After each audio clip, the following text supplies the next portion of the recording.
The FNRad Snowboard Podcast is presented by Flojoy Water. My new Burton gear has arrived, and I'm proud to have head-to-toe coverage. I've got an analog Gore-Tex jacket, Freebird 3L bibs, ruler boots, and a family tree hometown hero.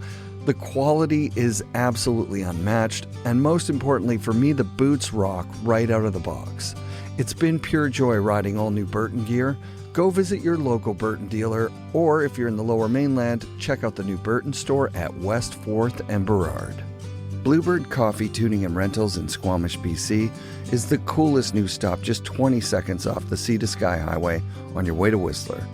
Drop in for the world's best cup of coffee, killer smoothies, and a true local vibe born out of 90s snowboard culture and music.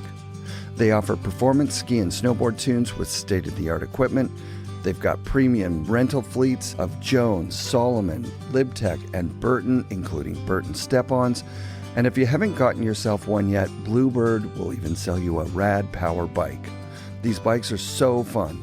For a blend of expert knowledge, convenience, and a lot of charm, stop in and say hi to Bluebird, the raddest mandatory new stop on your way to Whistler. Fixed bindings are now guaranteed for life. The new Block 5s are a perfect blend of performance and simplicity. I can adjust the straps on the fly without tools, and they're consistently comfortable and easy to get into and out of. All the new fixed bindings look and ride incredibly, so go buy fixed bindings today at your local fixed dealer or check out fixedbindingco.com. Anon Optics make the world's best snowboarding goggles. I just received a brand new pair of M6s, and the entire experience was FNRad. From the case they come in to the magnetic face mask and the quick change lenses, I have to say, Anon's got me covered for Vancouver's variable snow conditions. Check out Anon's helmets, goggles, and MFI face masks at an Anon dealer near you or at AnonOptics.com. Hey listeners, this one's for you. Upline Brewing is beer for snowboarders by longtime Pacific Northwest shredder and FNRad listener Carl Montoya, who started Upline so you can crack a cold one anytime. No buzz, no slowdown, just good vibes. Unlike most NA beers, these actually taste legit, and they're brewed with adaptogens for a mellow uplift. The Steezy Golden Lager and Crushin' IPA come in at just 25 and 50 calories and feature artwork from local legends like Quincy Quigg. Have one at lunch, grab another lap, hit the after party, and still wake up for first chair or the bank slalom podium. Drinking regular beers, toss some Uplines into the lineup. The natural electrolytes help you stay hydrated and keep crushing. FNRad listeners score 15% off at uplinebrewing.com with code FNRAD, or set up a subscription, save more, and never run out. Upline Brewing, brewed to adapt, crafted to elevate. Support also comes from the Pro Standard. Ken Achenbach has done it again with the push-button quick release for step-on bindings. Get them at prostandard.com before they sell out.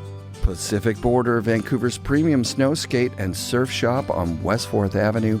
Check out pacificborder.com. And 1910, the collaborative artworks of Jamie Lynn and Scof, two friends on a creative journey together, bonded by their love of art, music, and snowboarding. Go to the number 9teen10.com for their latest collection. We need to thank our friends at Mount Seymour, Grouse Mountain, and Cypress Mountain for their continued support of FNRad, as well as essential toothpaste tabs. I love them, I use them, go buy them today. I'm not going to lie, recording something to memorialize Don Szabo has been weighing heavy on my mind since learning of him passing away. While I didn't get to know him that well, the two interviews we did together, one over the phone and one in person at Ken Ock's place in Whistler, stand out because of how stoked Don was to tell his story. I put away my copy of his book, I Should Be Dead, last night. The shot on the cover of him in a hospital bed hurts to look at. The Don I met was eternally stoked.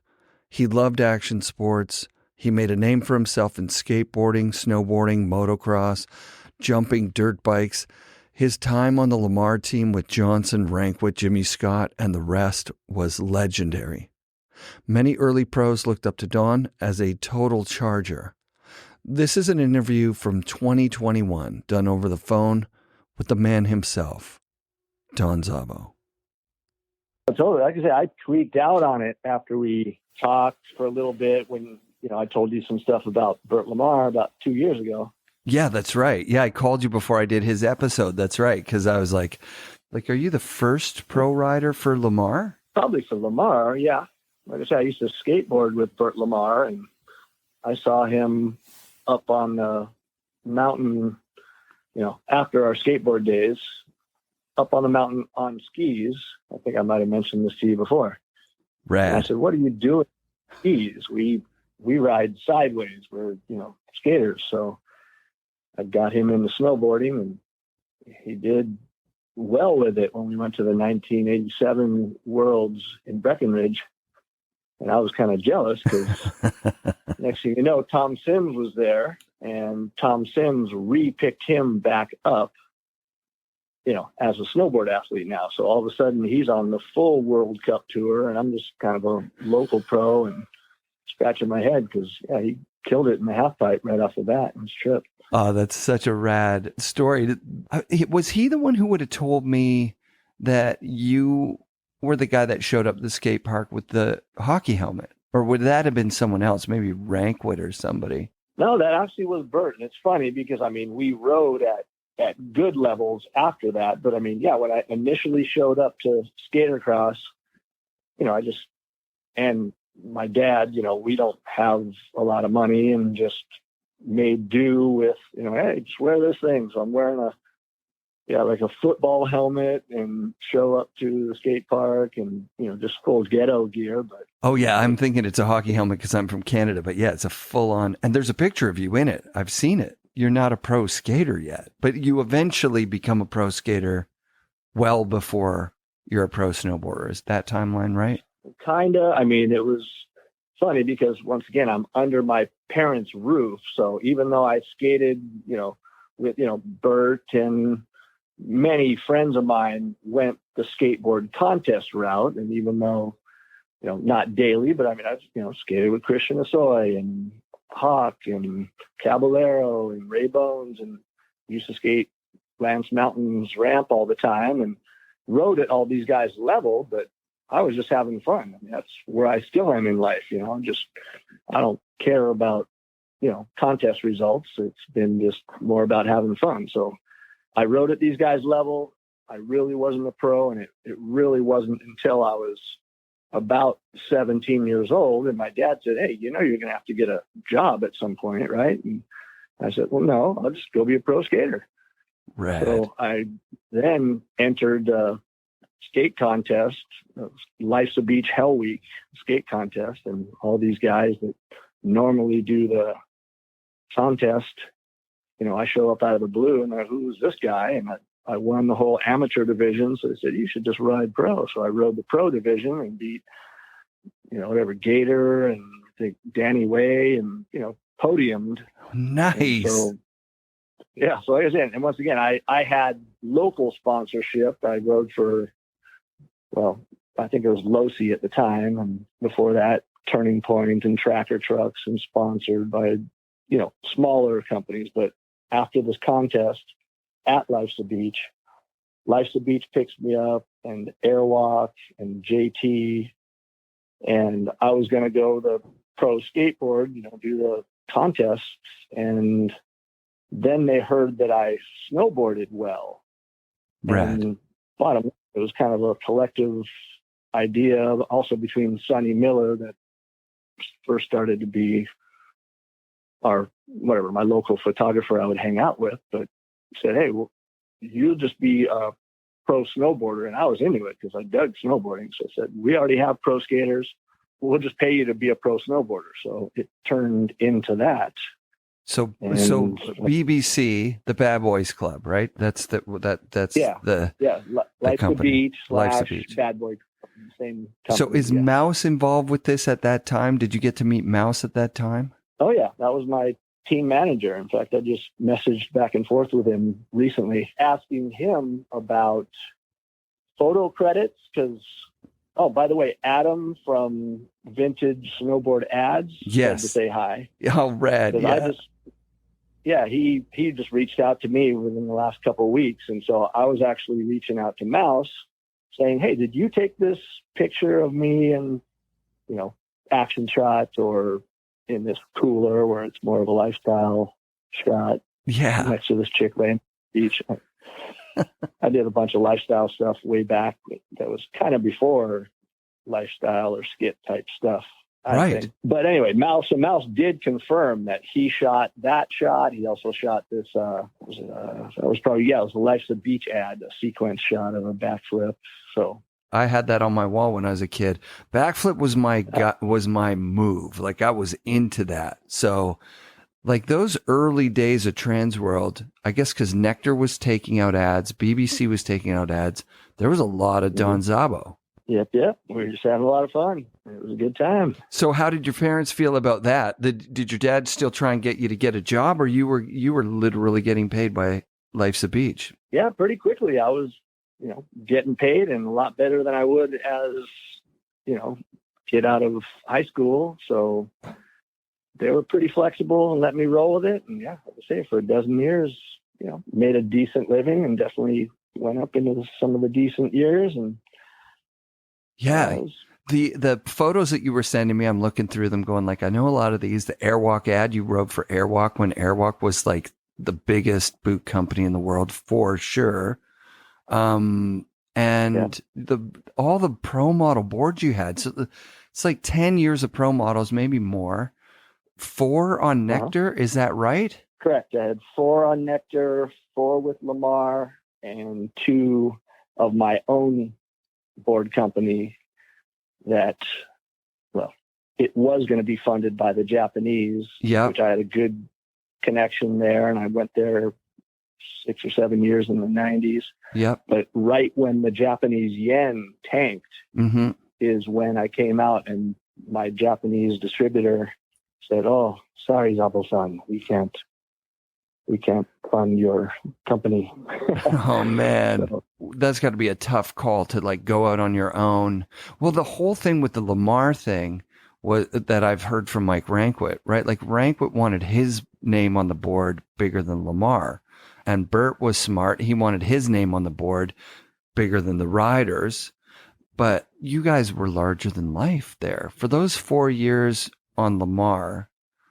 That team had all the heat behind it. You know what I mean? Like there was, so let's go all the way back. What board would you have started out on, and where in the world would you have been snowboarding at the time? Well, when I was skateboarding, and I had my local skateboard shop sponsor was Green Sector.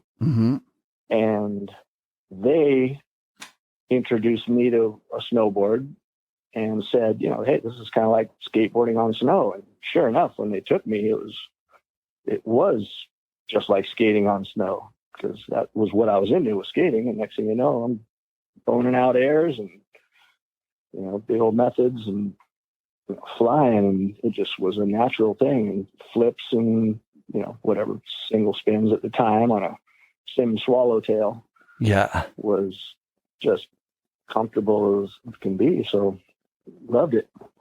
So I was really into that along with the skateboarding thing. And then you just heard the story, how that kind of clicked over and works for me. So how does Nectar get into the picture, and how far into it? Is it like a year or 2 in? Sounds like you're on probably one of those Sims 1500 FEs or a 1600 FE Swallowtail, which is a pretty good board for that era, right? Like those things ripped. Correct. Yeah. Those things I believe worked better than the Burtons. Oh yeah. Because Burton having concave way back then wasn't functional on any kind of icy conditions. So yeah, Sims, Swallowtail worked well. And then, when I did the whole, Life to Beach skate contest, and I hooked up, Jamie Mouse, you were speaking of, was my team manager. And then taking photos, hooked up with Sonny Miller as well. And then that transitioned into Sonny Miller taking a lot of my early snowboard photos. We'd cruise around together, but he also is the one that hooked me up with Nectar, which was another San Diego company. Sick. Because Life's a Beach, Airwalk, JT, and Nectar were all down there after that Life's a Beach Hell Week contest event. And that was my home sponsors. And like I say, it turned into Nectar because they were all right there, all cool people. And we were all just going with the flow and having fun. I don't know that I've ever seen a Nectar board in real life. Like I remember it had like a bat tail. Is that right? It had a bat tail kind of like, and it had, like they look like pretty functional shapes for that era. Where were they made? Do you remember? Yeah, they were made at Taylor Dykema, which was also in San Diego. And they made like Vision snowboards at the time. Yep. And before, the early Nectars, I don't know where they made these aluminum honeycomb square tail ironing boards, but they had those made somewhere else. And then I don't know, the tail shape that you're meaning is like my first pro model, but I used to have a notch in the tail. And that was from my skateboard days. I would actually cut a notch in the tail so I could do, tail taps or frontside tail taps or 360 tail taps, and it would lock into the coping. Sick. And so I brought that design over into my snowboard. I had my own little twist to it. So you it. actually got to design your board. It wasn't like one of these things where they're making a board and they just throw a graphic on with your name. You that's so incredible and awesome. Yeah. In fact, and then when it got to the Lamar days, which like I say, I was tripping on Bert going, why would you ride snowboards for a few years and then want to go sit behind a desk? Right. I mean, we could travel all around the world. You're an idiot. But obviously, he's business minded and totally. It works out. It's all good. But point being though, I got to design all of my snowboard models. And then I actually would help out with, I don't know if I helped, Ranklitz or Jimmy Scott's. I remember helping with other designs because I kind of had half a clue on lifts and cambers and widths and side cuts and stuff like that. So that's so sick.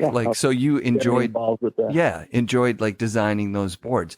So I remember, and I've talked about it with a couple of people, like that first year that Lamar came out, I went to Wendell's that year and Fred Yoder Gilligan was riding one. And so was Brian Harper, but they were these black boards that just said Lamar on the bottom. They got a lot of hype on those ones, but by all accounts, those boards kind of just fell apart. But did you ride as far back as those, or was the first Lamar board you rode the suit card, like the King board? Oh no, I rode those since day one. Bert's little squiggle line Lamar that you can read both ways. Yeah. So no, I rode since day one on those things. So did he come to you and say, like, I'm going to do this, I'm doing my own company? Because he wasn't on Sims very long, right? Like he cashed a couple of checks. He was mad at Tom for being, according to Ken Ock, he was mad at Tom for fucking him over when he was a kid on Sims. Like who messes over a kid, right? Like that's so bad. So Bert was like, hey, guess what? I'm going to sign a contract with Sims. Then I'm going to take the money and make my own brand, which, good, man. Is that kind of what happened? Business. Yeah. Yeah. And also Look was in the mix somewhere there with him too. Oh, yeah. And then obviously, he came to myself and Ranklitz and other people that he had, crossed paths when we were snow sliding. And once again, he's good business minded. So scooped up some good riders and knew how to throw some promotion in the mix. And I know you were mentioning, him wanting his name bigger and maybe having a back and forth with Ranklitz, but he did know how to kind of let us promote our styles and graphics and other things in other ways. Like I say, a little more lifestyle type stuff when it was really cut and dry action shots only. We did some pretty funny stuff. Basketball player, I bald headed and slam dunking, and I forgot about that one. See, now you're jogging my memory in a way that a lot of times we talk about the Joyride team as ushering in the skate style, but really the very first was Lamar. You guys were all skaters. Yeah. Like Bert was a skater, you're a skater. Jimmy was a roller skater, but he was California anyways. And Rankwit was a fucking crazy good skater.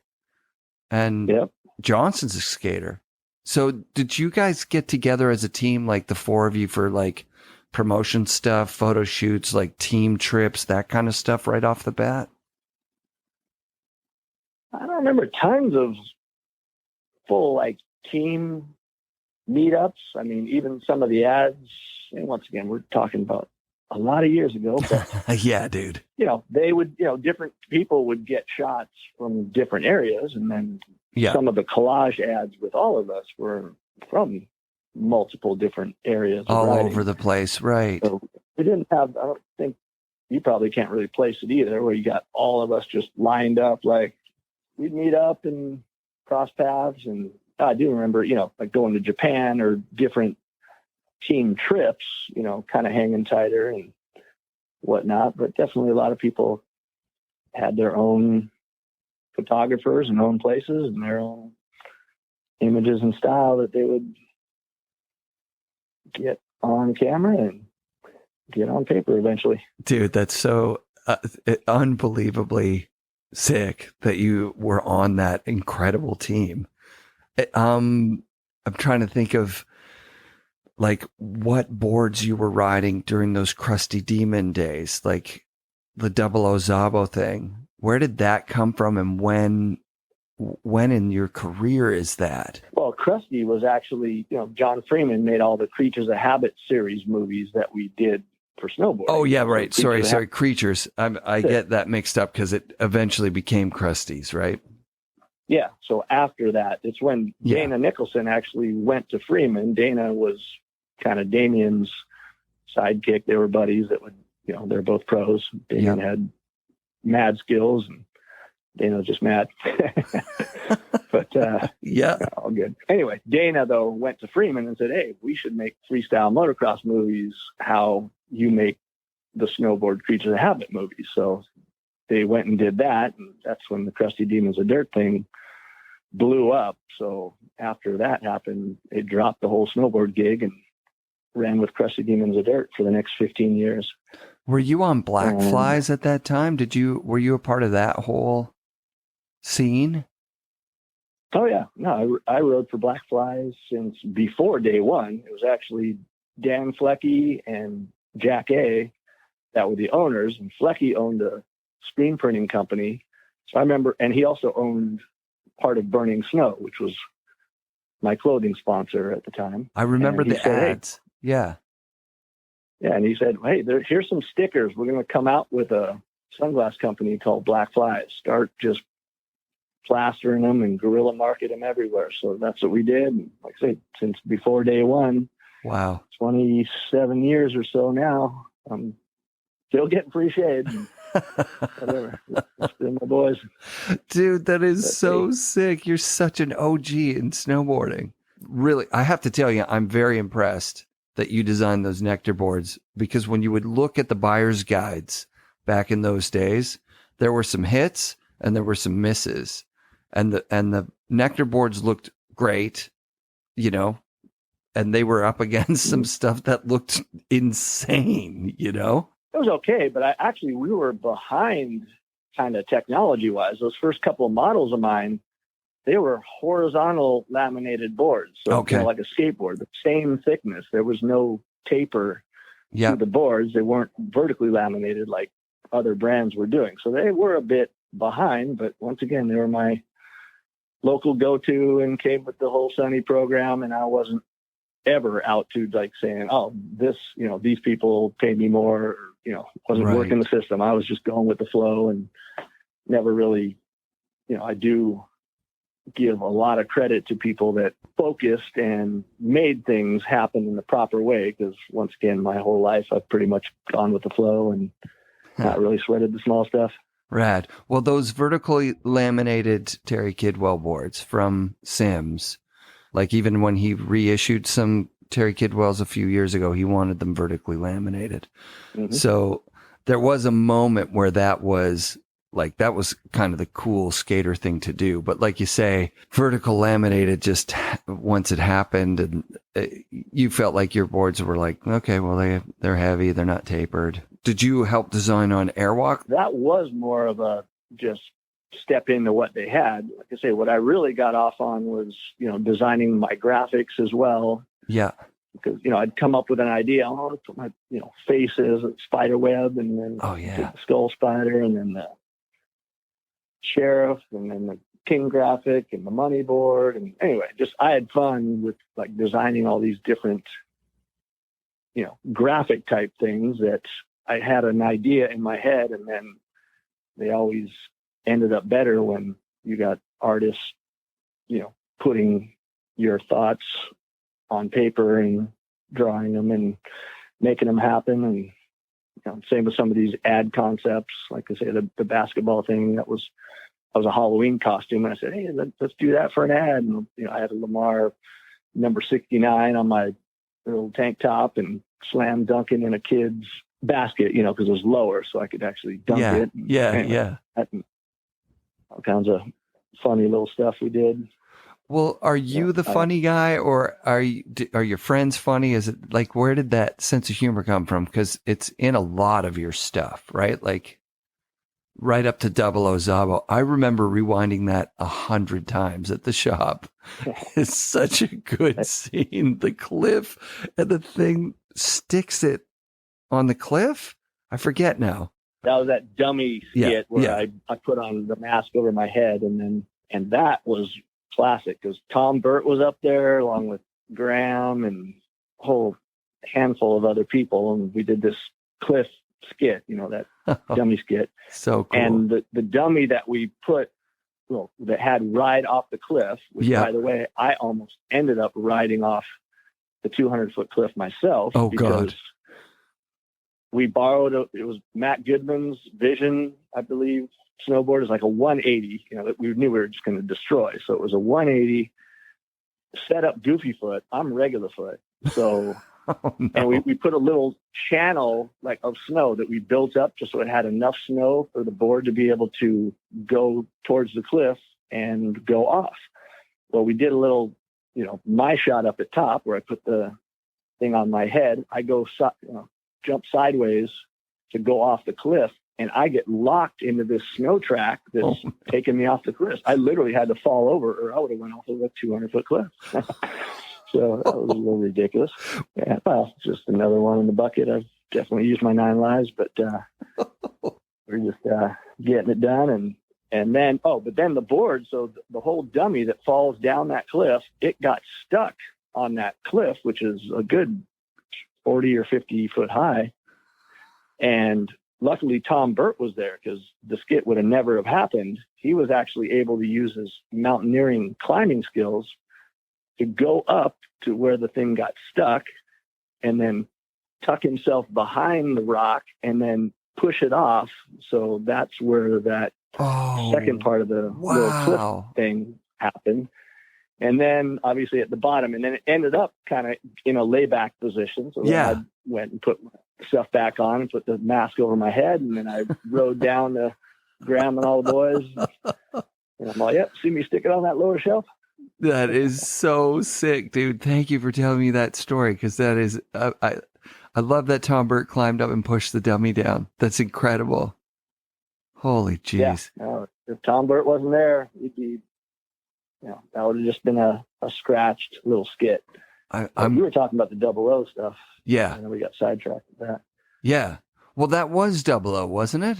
Or no, Double O was... No, we did multiple little skits. So that was the, cliff dummy skit. It was only a little 60-second skit or something. Double O was 2 different 7 or 8 minute, mini movies that we did in, I think, Creatures 3 and 4 and Plastic Soldiers and Demented Chowder Pilots was the name of those 2 in the series. Unfriggin' believable. That's so fun. Those movies look like you guys were just going haywire. Yeah, well, we just having fun. I mean, Freeman and I actually on the way back from Canada, because that's where you're at, yeah? Yeah. Yep. That's where you're at, eh? Yeah. Hey. I don't. But yeah, we were on our way back from Canada, and when we were in the plane, we just started talking, and came up with this double Szabo thing, and going back and forth. Yeah, and do some rockets and smoke screens, and develop obviously fart pellets and all kinds of funny little skit parts of it, and getting the microfilm to the minister. It's so fun. And it all developed, and like I say, he and Brett Johnson put a lot of the verbiage and skit work together, and it came out pretty cool. Yeah, man. Ended up being it's a big part of that era. Well, that was the thing. Because, and people talk about it a lot on the show, because you had to wait for the videos to come out, there'd always be something that people would be talking about, whether it's, Farmer's Rap or, later on Rippy's backflip or something. There'd always be like a thing. And for those years of Double Szabo, that was definitely one of those things. That cliff one was 100%. Before Double Szabo, the cliff one was 100% the thing you had to see. It was so dope, dude. I love that. Yeah, it was good times.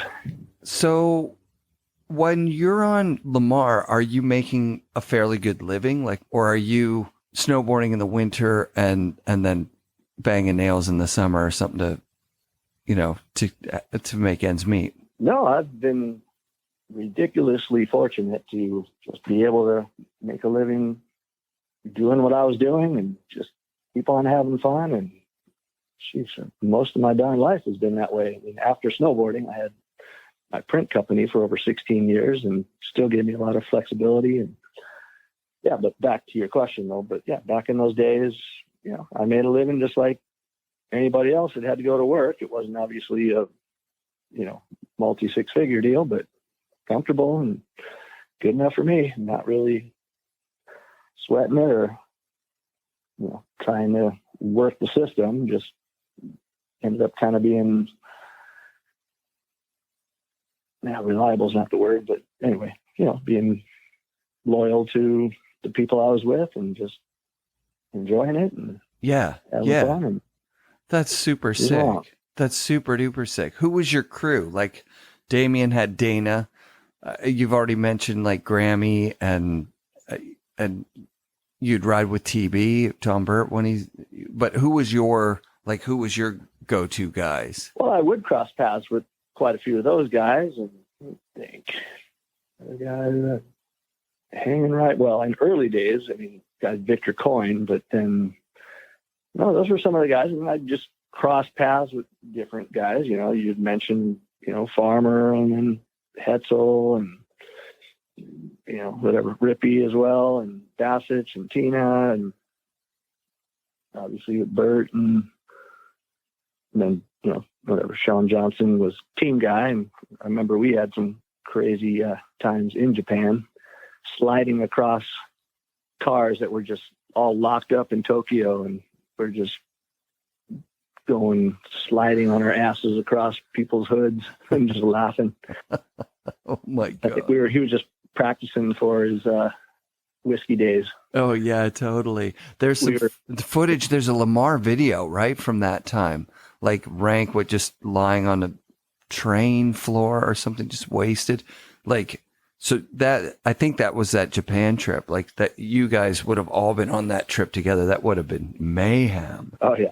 Classic. I remember Cardiel. How's this? We were all together, and Cardiel goes a step off the curb and looks to the left like you would in normal traffic, but they go on the opposite side driving there. Oh shit! So a car hit him from the back, because he was looking left, and the car came up behind him on the right, and his shoes go flying off. He does a cartwheel over the car, landed on his feet pretty much, feet / butt, and, got up laughing, and could have been ugly, but it was a classic.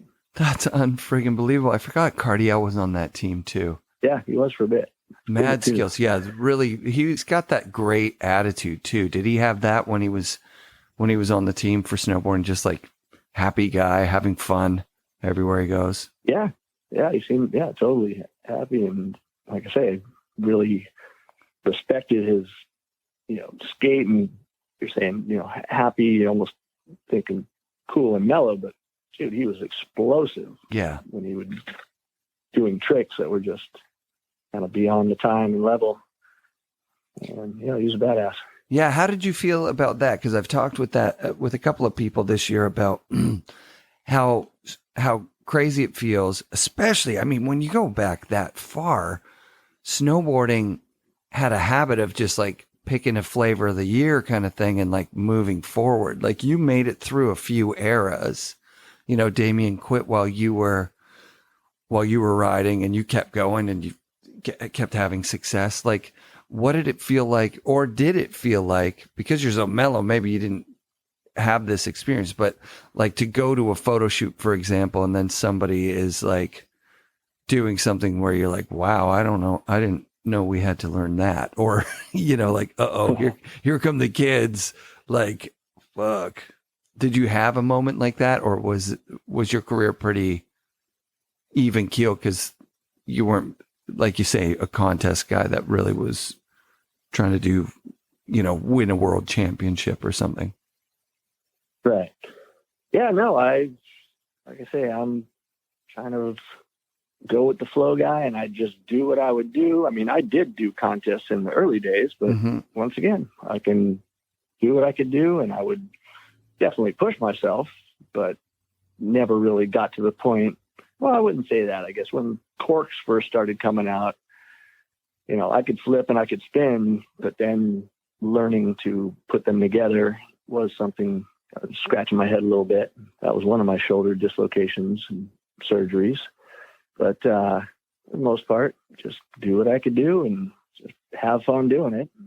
And I should have probably worked the situation a lot better. Once again, I would hang with Freeman and those guys all year instead of, going and filming with, Fall Line or Hatchets or, different filmers. Right. I think a lot of pros feel like that. More, but again, I just cruise them and end up with tons of time that just got thrown on the floor after they put in the same small clip I would have gotten if I would have spread myself out more. But once again, I wasn't the most focused career-wise. I just going with the flow. Yeah, dude, that makes total sense, man. But at the same time, like, you made some good choices with your sponsors. Like I said, Lamar was hot for those 4 years that you were on there. And then when you jump out to do your own thing, obviously it's a weird time in the snowboard industry, right? When the yen crashed, when Japan stopped buying boards like crazy, because, the year before that, they bought boards like crazy. Right? Like for 10 years. 300 snowboard companies at the time. Just like everything else that gets to the blow off top point and then down it crashes for one reason or another. So that was the reason. Yep. Yeah. So then do you continue to snowboard professionally at that point, or do you take a hiatus, or you just walk away? Yeah, I kind of walked away, and then whatever presented itself, which was my print business. I had a business partner, so he was a good friend of mine. And like I say, for over 16 years, for a couple reasons at the time, I just kind of walked away. And once again, I had multiple shoulder surgeries and kind of got to this point where my sponsors all said, hey, we can't just keep paying you, which makes sense now after owning a business for years and years. But at the time, I'm just a cocky youngster saying, hey, I've made you guys a lot of money and you seriously can't help me get through until I'm back on my feet. Anyway, turned a different direction, went and did my print business, did the wife and kids and all that stuff, which, was where it went. So I kind of did turn my back, and my one-liner joke is I got paid to ride my snowboard for 10 or 12 years. And then I broke myself on my dirt bike for 20 years for free. Yeah, I nice. definitely, I've had a surgery for every day of the year from moto for sure. Yeah, the moto injuries are just another level. The print thing, what is it? You're printing T-shirts, or you're screen printing stickers, signs, that kind of thing? Yeah, mostly stickers, banners, different POP. I mean, at the time, which was right at the end of the 90s, it was kind of an easy way to go. I'd go to trade shows. Hey, Szabo, what are you doing now? Stickers, banners, all kinds of signage. So we had some pretty good companies, and, I had a 5,000, and we went to a 10,000 square foot place. And then Sick. after the recession, kind of back down to 5. And anyway, it was quite a good business for quite a few years. And it was cool. Once again, just weird how things kind of go into place. Worked out. Yeah. And you became a dad. How old are your kids now? They're 14 and a half and 16 and a half. 14 and a half. And I saw on social media that you lost your wife a few years back. That would have been, my condolences. I have no idea what that would be like. Obviously very hard. It was pretty heavy, but I had to learn a lot of things since then. Like I say, I had such a blessed life that stuff really hits you hard like that. And, dying with your wife for years, it takes you down to a bad place. So definitely had to work on a lot of mindset training since that to reset my mind to just basically the basics, being grateful every day for what you do have, and got a little routine that, just thankful for, roof over the head and food and, health and basic things. And don't worry about what you don't have. Just be grateful for what you do have. So I've been able to get myself out of a bad place and get in a good place ever since. But that was a rough one for you, man. Yeah. Yeah. Looked like a lot to deal with. But it also looked like, because it's social media and we see the good days, it also looked like you were able to, be there for your girls and, still get out and mountain bike and enjoy life. And, I'm really bad with, that kind of stuff, because I really just don't know what to say is what it comes down to. Yeah. Well, once again, I've dealt with it. I acknowledge it.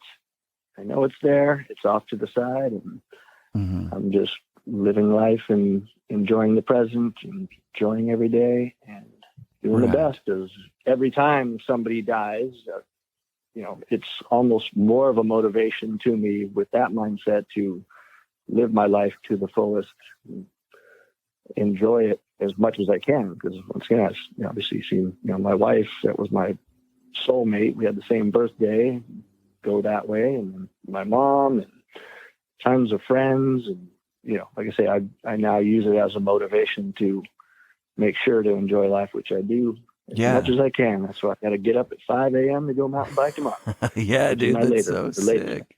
I'm really inspired by guys that are our age that still have the flame for the action sports that they were into, because I'm sure you've seen a lot of people fall by the wayside, right? Like guys that were there with you in the 80s and 90s that were ripping, that just put it away and just never went back, took an office job or some other thing, live a completely different life. Like action sports have been a part of your life your whole life, and you're still doing it. Like you say, you're going 5 a.m. tomorrow. Yeah. No, I mean, ever since 9-year-old, when I got a skateboard and was sponsored by 12 years old, and now it's 40 plus years. Yeah, I got to do the math, but either way, 9 years old to 54 years old, whatever that is.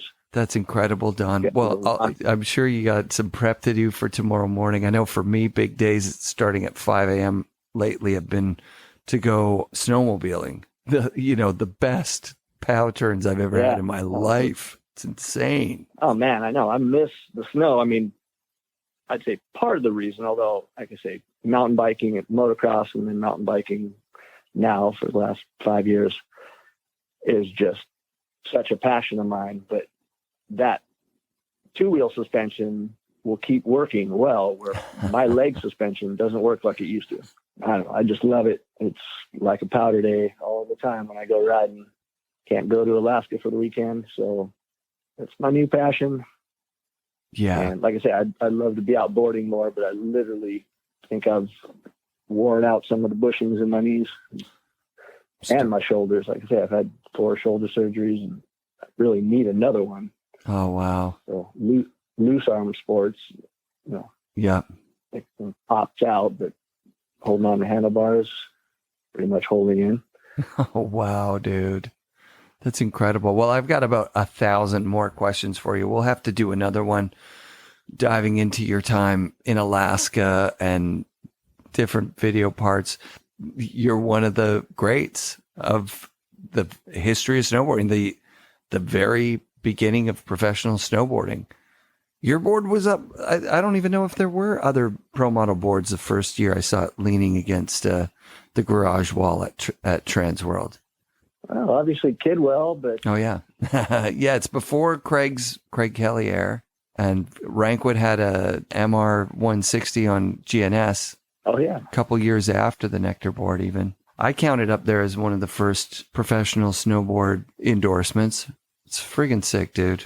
Right on. Right on. Well, cool. Yeah. We'll have to talk again one of these days. Huh? It was awesome to do a little going down memory lane. So thank you, man. Your podcast is fucking rad. I mean, Thanks. now I've just kind of looked back at it a little bit, saw all this stuff that, once again, I binged on it after we talked about Burt Lamar's about 2 years ago. And, Rad. Hetzel and Rippey and Bassett and Sean Johnson and Boyer and Hatchet and all my boys from way back, and gonna probably go binge on those things again in the near future. It's an honor for me to hear that, dude. And it's an honor for me to talk to you. All right, I'll let you go. Thank you very much. We're going to talk again for sure, Don. Thanks for doing the show. This interview, recorded at Ken Ox Place in 2022 for Season 8 of FNRad, really shows how stoked Don could be, even when talking about heavy shit. Thanks, Don, for living an inspiring life. I hope you're doing well in the great beyond. Don Szabo is one of the original Lamar pros who rode for Nectar Snowboards before that. He was a regular in the early mags and movies. He even played 00 Szabo in the Creatures of Habits movie, a recurring character featuring snowboarding and explosions. He was one of the first pros in magazines doing backflips, so I asked him how he learned backflips. I learned them pretty much at a punk rock pit, just off the stage into people. Like when I was a little punk rocker, probably around that age too. 12 years old. And, oh wow! And I was way lighter than a lot of other people. And once again, I'm still a flannel wearing kid. Same as ever. Totally. So I was just a tennis shoe, flannel wearing kid. I'd jump off stage, do flips in the crowd, and they'd even push me back up towards the stage. Incredible. Yeah, and I remember then there was the full chain wearing, like leather and spike and that guy. And I remember just one time this guy went to go flip, and then everybody just spread out and he splats on the ground. Oh fuck! But no, like I said, I was just light and people had fun and I was having fun. And what kind of shows are you going to? Is this Southern California punk shows? Yeah. Oh, yeah, wow. So, I mean, whatever. Circle Jerks, TSOL, Dead Kennedys, Black Flag. Agent Orange, like all the whole thing. Yeah. Oh, shit, dude. It was awesome. That would have been so sick. Oh, yeah. Yeah. Good stuff for sure.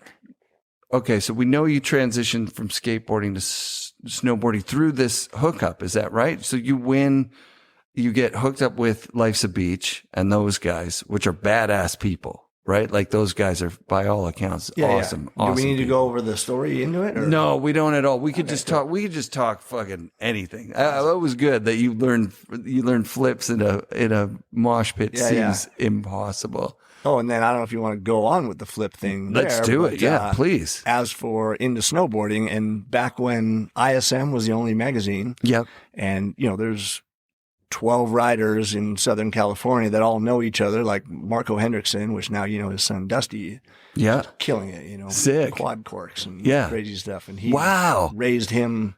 Oh yeah, I mean I've known for 6+ years that he's going to be the next, I mean, call it next Shaun White is something that everybody can relate to, you know what I mean? But he would enter contests and the judges would judge same to pros versus when he was under 16 years old, he can't be pro division. So, wow. You know, he's, you know, let's say the pros won with a 94, you know, with their abilities and judges on the same format, he's winning his amateur division with 96. Oh, wow. You know, so he was I already knew he was going to just be killing it. And you were friends with his dad when you guys were like kids. Oh, yeah. So, back to Mountain High, he was one of the 10 or 12 people that rode snowboards, and he actually sold sim snowboards. So he's always been more industry. I mean, he can ride, you know, he can still get around and ride and whatnot, but he was always more on the sales side in a way, you know, and then he worked for Nitro and worked for multiple companies, like industry guy, but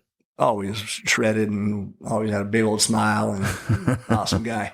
Yeah, that's amazing. So, it was cool. But, you know, once again, you knew the people that rode snowboards and but back to the backflip though, because I want to give Damian Sanders props because once again, that looping back. So ISM was the only mag out way back then. Totally. And like he was already a hero, you know, rock star, Brandy, you know, Playmate model, chick. And so I never even met him in person. But once again, back then, you know, if you snowboard, you could reach out and, you know, hey, you know, you snowboard, I snowboard, let's do it.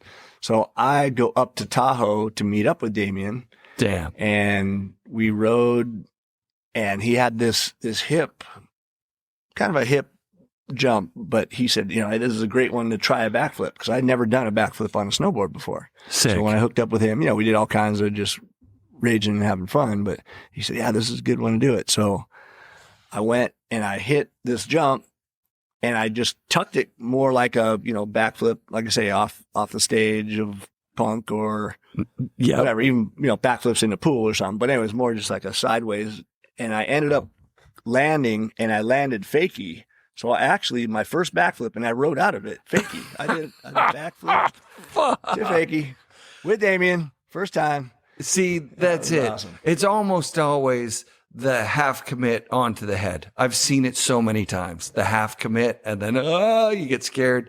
I did that the first time. I've watched tons of people do it the first time to just head knock yourself out. You're riding with Damien. You know how to do it. You flip to fakie the first time. That's so sick. The Donner Summit.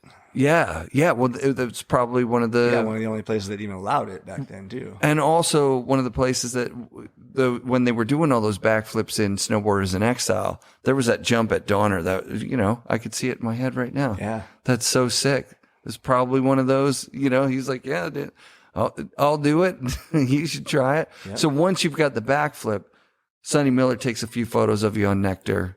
Like the upside down with the mouth open one is classic. They used it for all sorts of, I think Nectar used it. I think Life's a Beach used it. Not the same one, but once I had the backflip in my pocket, it was like, that was my little. That was the era of that. That was a trick. Yeah, because there was time, there were ads in those same magazines where the guy's just got his arms out. He's 2 feet above the snow. There's snow flying everywhere. Like and then there's you upside down 20 feet in the air. It was dope, man. Yeah. That's amazing. A really controlled trick too. I mean, it was easy, you know, once you get upside down, you're eyeballing the landing, you can just bring it in. Yeah. You know, I remember that was the first thing I did here when I hit the windlip, you know, it was a big old backflip. So sick. It's a controlled safety. That was your safety. That's what we would call it if we, you know, okay, we're going to hit a big jump. What are we going to do? Out, you know, just, you know, wasn't all about poking them upside down or anything. I just wanted to just like an iguana. Right. Yeah. Look down and then where I'm going to stick it and bring it around and bam. That's so sick, dude. It was fun. Yeah. That's amazing. I knew that'd be a good story. That's fun, man. Like it's hard to do these things over the phone because as we're interrupting each other, you get knocked off track and stuff. Yeah. It's so much better to look in your eyes and see how stoked you are when you're thinking about, you know, how your life turned out with skateboarding, snowboarding, and the whole thing. Yeah. Like, fuck, dude, what a time to be in it, right? Yep. And then I did my first backflip a few months ago on a mountain bike. into No. a foam pit, you know, just. Where'd you go? Did you go to a Woodward's or something? Yeah. I was in Utah, and I just happened to. The Park City Woodward's, that place is a dope spot to learn how to do backflips into a foam pit, eh? Yeah, totally. You see those guys with the roller skis, roller boards. Like, I'm like, dude, if you can't learn a backflip on a snowboard at Woodward's, then just quit. It's it's the easiest way to do it. Oh yeah, they got so much stuff to just step up the game. First to foam, and then to the blow up, and then to resi, and then to. Isn't that insane? We just had to huck it. You know what I mean? Of course, that was another thing where I dislocated one of my shoulders because I could flip all day long, I could spin all day long, but I never did gymnastics. So putting that air awareness, you know, in the cork. It's hard to together. do. It's a little bit. I stopped at 90 rolls. Like when everything went like rodeo flips, like I couldn't wrap my head around it. Things started to get big then too. Like there was some consequence to learning on the snow. Yeah. Like you say, into a foam pit. Yes, please. Right. Yeah. That would be, I still have that in my head that I'm going to go to Woodward's, Park City or Copper or something and learn that, 90 roll. Because it looks like a fun trick and it looks like something I have all the components to do. Yeah. I'm just too old to like put that down on snow first. Right. Foam seems like the way. Oh yeah. How many times it take you into the foam? This time they did intentionally tell me just do it to back. You know what I mean? Which I never did for snow. But right. But anyway, for this, they're like, this is, just do on the bike to back. And then I said, okay.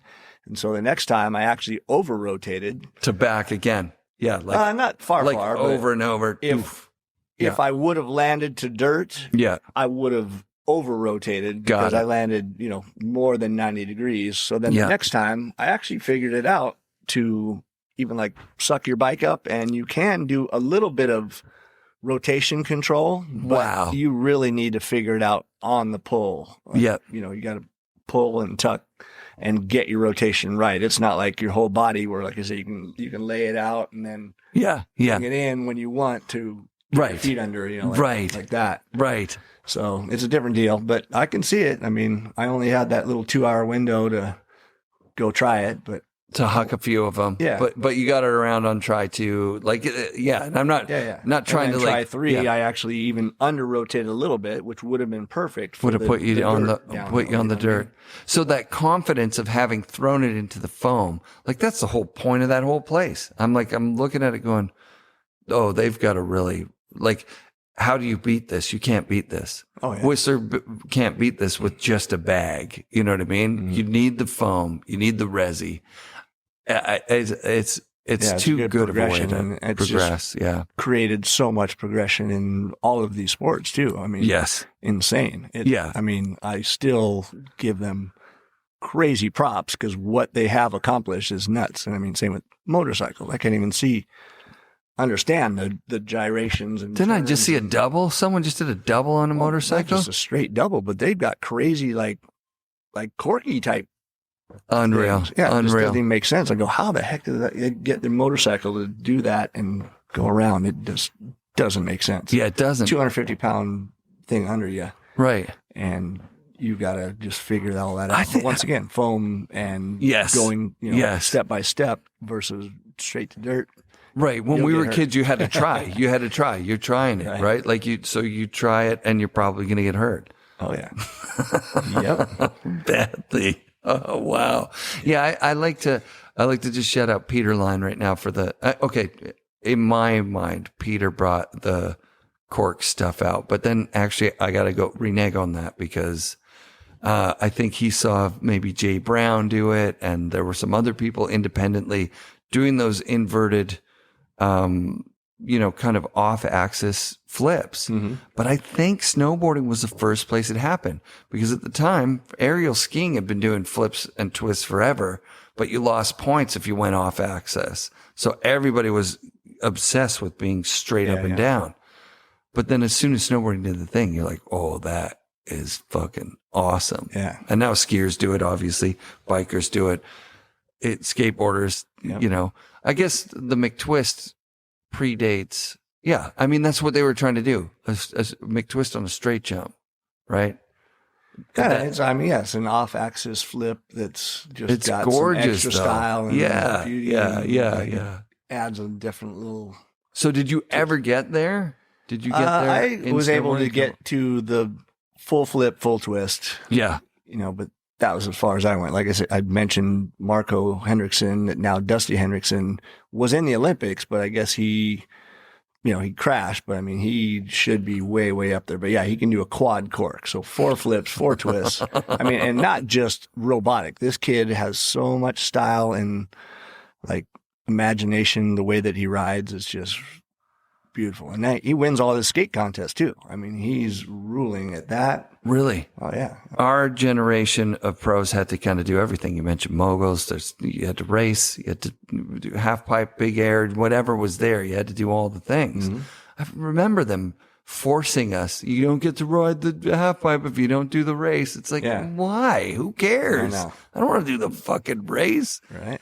I don't want to do the half pipe. I always want to go free ride, pal. Yeah, exactly. Well, so we kind of lined that up too. We kind of realized that, you can make whatever function or promotion for companies by, just being able to go out and free ride and click off cliffs and creatures of habit. And, that's what I called creatures of habit crusty demons of dirt when I talked to you last time, which is, I mean, it came out of that. But the Creatures movies, that was that was among those first forays into the backcountry where, if you get in those movies, you get full endorsements from sponsors. You're doing your job. Their shit is getting in front of the people that they want to see it. Yeah. And then you get mag shots out of it too. And it's not just another half pipe. Yeah. Shot, it's rad stuff doing. Shooting guns. Were you a part of that? Shooting the guns and doing all the crazy shit that they were doing? Oh, you mean some of the skit stuff that they did? Uh-huh. Yeah, they did some funny stuff. In fact, that was another one. So we were making the 00 Szabo. Yep. And we had to get some bits and pieces for the main one that we did was late season Mammoth out at Spot X, basically snowmobile access area. Yeah. But we needed to get some shots. So it's funny that Creatures of Habit, well, there was 2 different 00 Szabos, but the first one, we did most of it there at Spot X, but then we needed a few, like me just looking back, like I'm looking at the helicopter, like shooting around before I, blow it up. Yeah. Freeman put stuff together pretty good. He That's dope. took it straight out of a real James Bond. So that little bubble copter got blown up in a regular James Bond movie, but made it look like I was looking at it. So we did some of that in Hood, but then we did some other extra credit stuff when we were in Alaska. So shit. Dana was with I don't know if I'm terrible with gun names, but AK or whatever the thing was. Big badass gun. So he was up in a helicopter and me and Matty Goodman had to just sit on the side of the highway while they went and shot these, once again, just the shots that I'm supposed to be looking up. And this guy, Chet, the copter pilot that we worked with and went heliboarding with a bunch. So anyway, they were out doing that. So it was Dana and Freeman and Chet, the pilot. And me and Matty Goodman are sitting on the highway in Valdez and they're out doing their artsy stuff. And like we just figure, and Dana, like I say, he was actually shooting a live gun down at Freeman. So Freeman's shooting, like my view, but Freeman's doing the look up, but I'm sitting on the highway. They piece stuff together pretty cool. Yeah. How they put movie things together. Like I say, I'm just a dummy that ended up being a dummy in a different skit. But anyway, they were out doing that deal and he was shooting live ammo, but off to the side from Freeman. So not directly at him, but literally live. And Jesus. Me and Goodman are just sitting on the highway and thought they're just like getting way too artsy out there. We didn't even see them now. And we go, man, they're just getting all artsy out there. Let's just go back to town and they'll be able to get a ride back, because it's just a 1-strip hitchhike straight back into Valdez. So we're back in town and just hanging out. And a couple hours later, they come stomping in the hotel room going, you guys fucking left us out there. We crashed the helicopter. What? Yeah. Yeah. So Dana was up in the copter, like I say, shooting down at Freeman. And the same copter that we were thousands of feet up in the day before, like I said, this guy Chet had a little, probably just an 8-cylinder, like a regular motor. Wow. Not like a auto-rotating motor in a proper helicopter, but we had this buddy of ours, Chet, that took us up to all kinds of first ascent and crazy stuff, thousands of feet.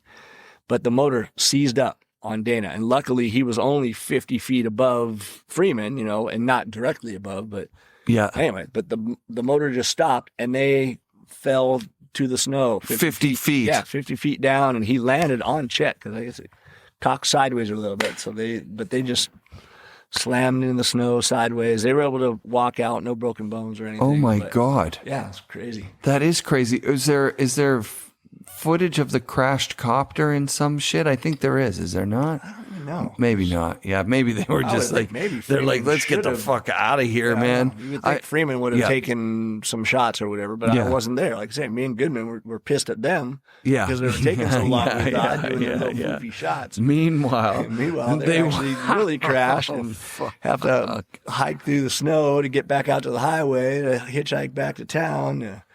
That's get amazing. Back to where we were, but that was classic. It was a free-for-all, by all accounts, in Alaska. It was a free-for-all. Oh, yeah. Martin Gallant talking about the chips, having a chip, and this one got you here, and this one got you there. $25 chip got you out. They had plane, landings, and then, I think it was only a $50 or $100 chip or something will get you, anywhere you wanted to go. Like I say, we had this one guy, Chet, the pilot, that we knew from going there a few different years and knew we were filming for the Creatures of Habit stuff. So he would take us wherever we wanted. And we were so stupid. We were not checking snow conditions and doing the right stuff. I think we might have had beacons, but I mean, just so unprepared. Old beacons. Yeah. Just way old school. The new stuff that. Analog beacons that you wouldn't have been able to find anybody half the time anyway. We got lucky and. Oh, that's sick. Pulled so much stuff off. Yeah. All kinds of first ascent stuff. And I remember this one mountain that I picked out because, it's as far as you can see. Yeah. You're in a copter and where do you guys want to go? That looks rad. We didn't map stuff out like they do now and take figure it all out. Polaroids. You'd be looking at one Polaroid. Well, that is something that I did do. And that's another funny story with, I was up there with Rankwit, different trip. Rankwit's one of the guys, he's always cocky fucker. And you're telling me. Yeah. So I'm taking Polaroids as we're flying the helicopter up to where we're going to go. And Rank gets all, what are you doing? Well, that's and then we get up to the top where you can, only see 50 feet in front of you from the roll down at, the 65-degree snow or whatever. And then he's all, hey, let me see that. Yeah. Life or death, right. Dude. And then you got to switch it around too, because when you're, I was taking it as you're going up. Okay, I'm going to click that 30-footer over there, but no, don't go off that 200-footer over there, which is right. Well, then when you get up top, you got to switch it around. Yeah. And remember. Fuck yeah. You're DCP broke his neck from that last year. Oh, is that right? Yeah. I mean, he didn't take, he was so excited about doing the line. Yeah. That he didn't realize when they went past it, he didn't take the time. Didn't switch it back. He didn't take the time to do to figure exactly where his point was. Yeah. And so he thought one tree was this or this was that. And then he gets over top of it. He's like, holy shit, it's icy. And then he realized, wait, maybe I'm not where I'm supposed to be. Then he clips a rock and then he's upside down, went down. Wow. Some gnarly shit. Yeah. Yeah. He's okay? He is now. I mean, he's moving good. He's not moving like somebody he sat with me for an hour and a half or 2.5 hours and he didn't have to get up. So yeah, I think his back and his neck are better enough that he'll be riding like a normal person. Yeah. Maybe, riding like DCP by the end of the year, I hope. Yeah, totally. Lots of injuries, hey? And lots of friends. I think that Czech guy, he passed away, did he not? Yeah. So much of that, right? Oh, yeah. It was just free for all, wide open, and you go until you don't go anymore. You keep going. Did the Lamar team go up there like you, Johnson, Jimmy Scott in Alaska? Doesn't make any sense. He can't free ride. He wouldn't have gone. No, he was real focused, obviously, on the pipe stuff, and that was his deal. And kudos to him. But he ripped at it. It's good. Yeah, right. But so the three of you guys go.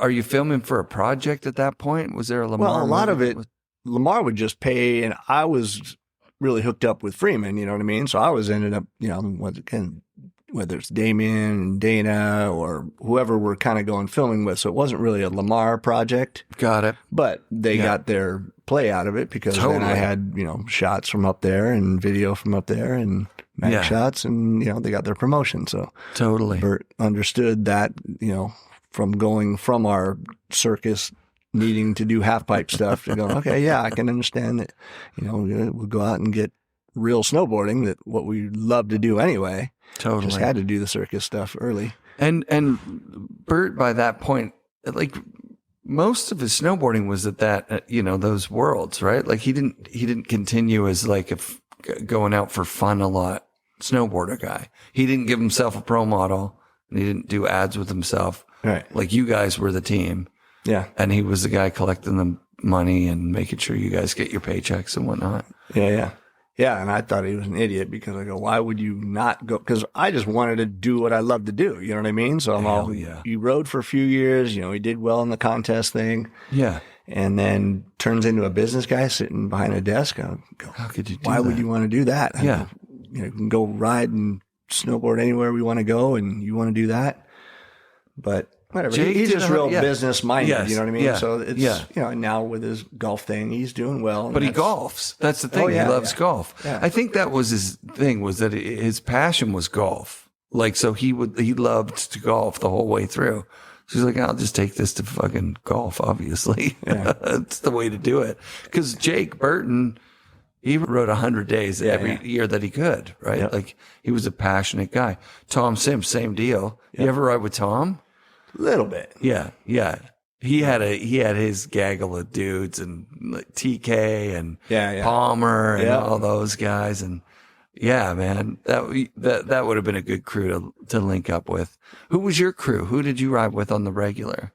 Like I say, Damien and Dana and Graham and, early days. Yeah. Victor Coyne was my sidekick buddy, Sick. but he went the wrong direction. Like I say, I think action sports have saved me from a lot of friends that I know have gotten into drugs and alcohol and other things. And Yeah, when you say Victor went the wrong direction, I know the name. Oh, okay. He was in magazines early. Did he have a Yeah, couple yeah. of shots? Yeah, yeah, totally. back early, Nectar, he was like my sidekick Guy. that yeah. was gonna probably get a model, but yeah. yeah, he ended up, I guess, probably, I think it was crack or something. He ended wow. up starting that and Yeah. just didn't follow your action sports passion and adrenaline passion, getting it the wrong way. And so, yeah, it took him down the wrong path. And by the time the 90s were around, he was in a bad place and, Oof.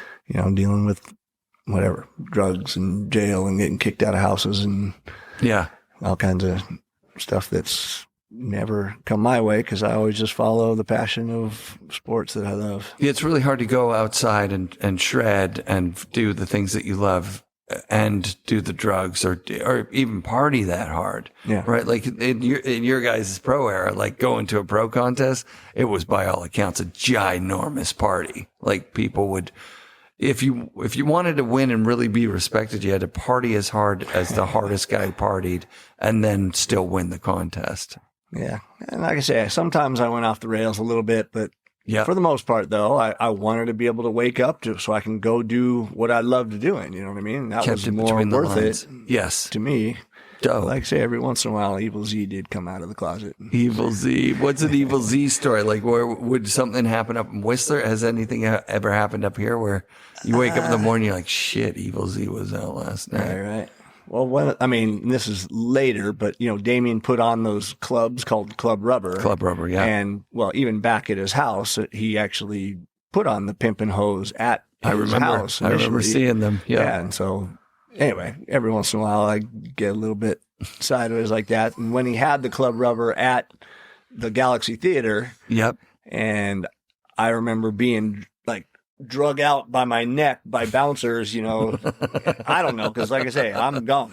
Yes. In fact, I think I was, Don's instead not of like here. everybody, a lot of ecstasy was done, that kind of stuff. Yep. But whatever mood that I was in with tequila or something, I was like slam dancing. So I was like, everybody else was like floating around, this and that, fucking punking it out, thinking I'm back in a circle jerks concert. And I remember just getting lifted out and fucking dumped out in front.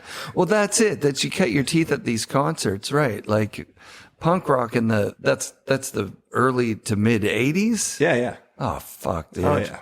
That's so sick. Seeing all those bands, small venues way back. And oh wow. I remember when I rode for Life's a Beach, and Sonny Garcia was the surfer, the main surfer. I was the main snowboarder. Yep. And then I went surfing with Sonny Garcia, and I used to see the Chili Peppers back at small little gigs. And so we took them surfing. We took Anthony and Flea surfing up at County Line. God damn. And, we were all surfing and having fun, teaching them. Sonny was more on the teaching deal, but I was out there just flowing with those guys. And I remember, toweling at the end and, getting ready to just go back and, hey, good luck with your guys' music career. And he's like, yeah, good luck with your snowboard career. I think their music career went a little bit better. Well, they're still badass. And they've changed. Yeah. Like I say, they went from like being kind of punky when I was punky. And then as I got into more flowy type music, so did their music. So that's true. They've kind of grown with me, Yeah, that's so sick. Cool. They got bigger than big, hey? Oh, like, yeah. Unfucking believable. For sure. Oh, that's fun, man. Yeah, who else from the punk scene? Would it be like No Effects guys and stuff like that? Like Operation Ivy, you ever see those guys live? No, like I say, a lot of the stuff is a little bit faded. Fuzzy, sure. Definitely, like I say, I've woken up in helicopters. I've woken up in hospitals. Yeah. Moto was the more hard on me sport. Even with the helmet. Even with the helmet. Oh, yeah. Even with the helmet, especially when you break few ribs and puncture a lung or snap tib fib. I've done both ACLs. Like I said, taken out multiple shoulder surgeries, broken wrists, fingers. Yeah. My body was another one of my one-liners. You know what I mean? Yeah. These are predetermined, but I can tell you right now, I'm a donor, but they're going to take this body and they're going to say, throw that thing out. That thing's used and wasted and worthless. How old are your girls now? You got 2 girls, is that right? Yeah. Yeah. They're 16 and 18. That's the age. Now they're getting to the point where they're going to be independent. Yep. And how were they growing up? Good kids? Yeah. Yeah. And I got them into, like I say, the 5 action sports: surf, skate, snow, moto, and mountain bike. So sick. So, but now they're not even into these things. Same. My kid's the same. Yeah. It's just, they did a 180 and now they choose it's their own cool. path. Whatever. I mean, they're doing jiu-jitsu and doing well at school. Wow. No, jiu-jitsu is good. That's what they've learned. And, then they don't have a easy prey, being an easy prey to somebody. They got a leg up on that because hell yeah, throw you to the ground. Yeah. That's a good idea. Yeah. It's really good for self-esteem too, right? Like it's just good for everything. Yeah. Seems your awesome. And your strength. I put my kid in martial arts. We wanted to, but his first tournament, I don't think I've ever been more upset as a dad. He was in a weight category that was above his own. Uh-huh. He was talked into, he'd never done contact before ever. They'd just done non-contact, which is ridiculous. Mm-hmm. It's just 2 kids going like pretending to hit each other. And then at the end, whoever pretended better wins. So like, I know. Straight contact and in a higher weight group too. Well, yeah. And the kid who eventually won it was his first. So this is his first thing ever that he's ever done ever in public in a tournament. I don't think they'd even done striking practice yet where he was. And the kid comes out and does like a fucking flying kick into the pad. They're wearing the big pads and kicks him out of the fucking ring, like kicks him off the pads.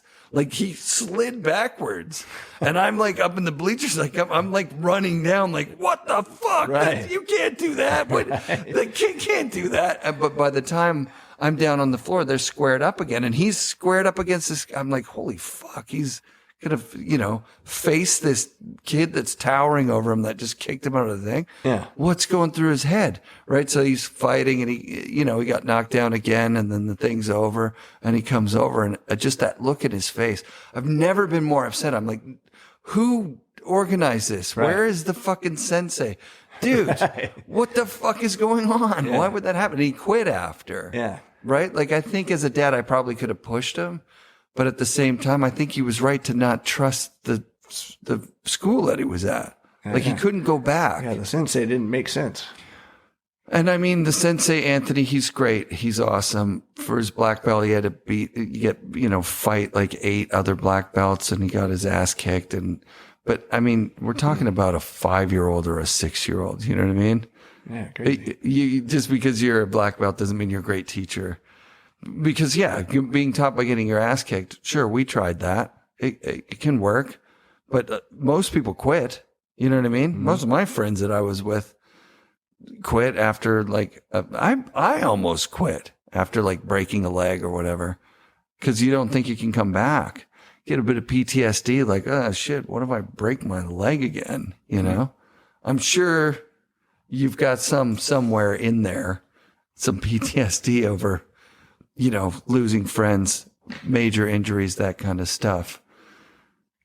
Well, because I've gone through all these surgeries and just continued to go back to do the sport that I love to do. So I don't have that PTSD on that. Now, on losing people, that's where, yes, I've had some, whatever you call it, PTSD, but, I've actually flipped it around. I've actually had to do some mental training because, like losing my wife and dying with my wife and, cancer taking her away, and same with my mom and same with my dad way back. And just knowing that life is short and you never know what's going to happen. So the way to look at that positively is you just say, hey, I'm going to live my life, as much as I can now, and not, I'm looking out for my future. But once again, if, right now I'm up here in Whistler because I got the opportunity to do it, I'm going to go, boom. Right. And go and make it happen. And all the time I'm just doing stuff that I love to do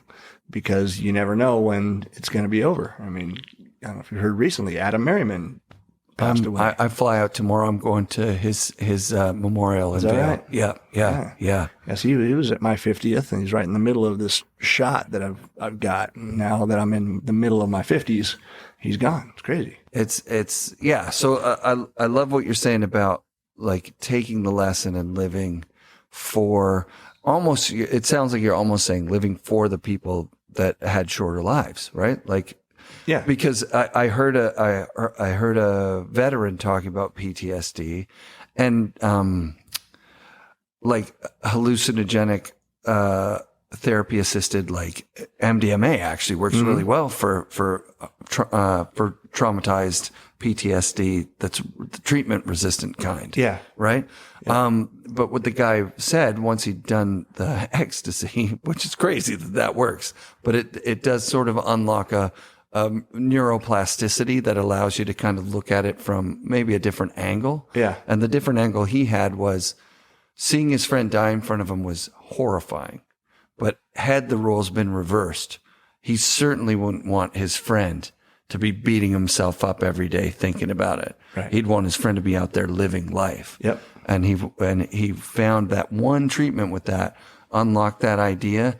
And took that loop thinking out of his brain. He was able to get out there. It sounds like you did that with just tenacity and hard work, right? Yeah.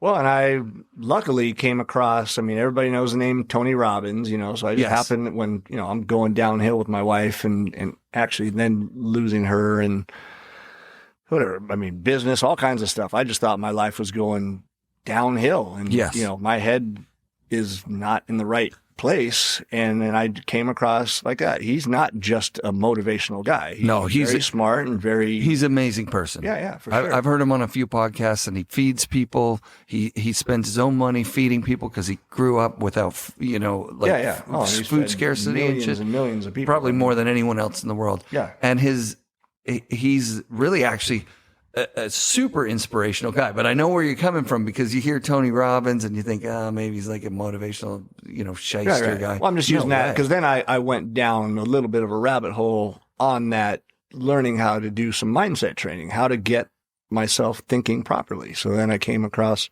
guy named Michael Burnoff that's actually out in Arizona. And similar deal, like mindset training. And these people, they know their stuff like crazy. I mean, I've got it down now to my basics. And, another guy, Rob Dial, that I've followed as well, little 15-minute YouTube videos. It breaks down stuff. Like, you can get yourself out of a bad headspace pretty quickly. But the basics that I've kind of just ran with after, kind of having this stuff fed into myself intentionally, I'm trying to learn and think, you just have to think about the positives. I mean, yes, I lost my wife, or I lost my business, or a lot of bad things were going downhill, and you can kind of focus on that and go downhill, but some of the things you can't change. So just, you're aware of it. I know these things happen, but can't change it. Okay. It's in the past. And then daily gratitude. I mean, it's well said and known, but it's true. I mean, every day when I wake up and I'm just laying in bed, I'm just saying, I'm so glad I got this roof over my head, got food that I can eat. I'm healthy enough to do stuff I love to do. I can still go out and do it. I got friends, there's definitely some missing things that would be better to have, but you got to just be grateful for what you do have. You know what I mean? So Yep.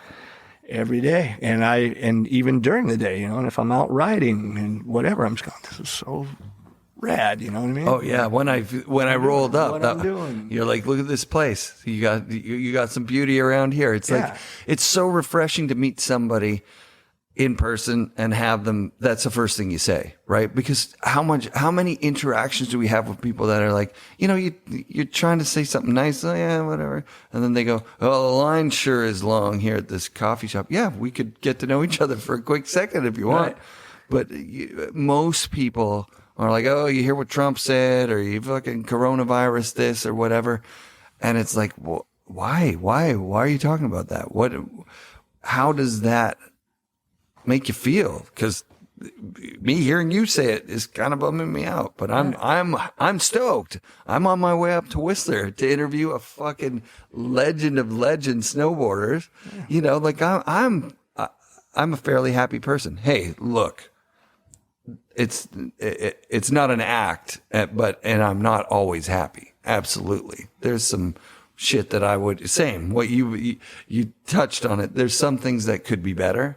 But if you're not happy for the things you have, you could have those things and not be happy for them too. That's a bad move. Yeah.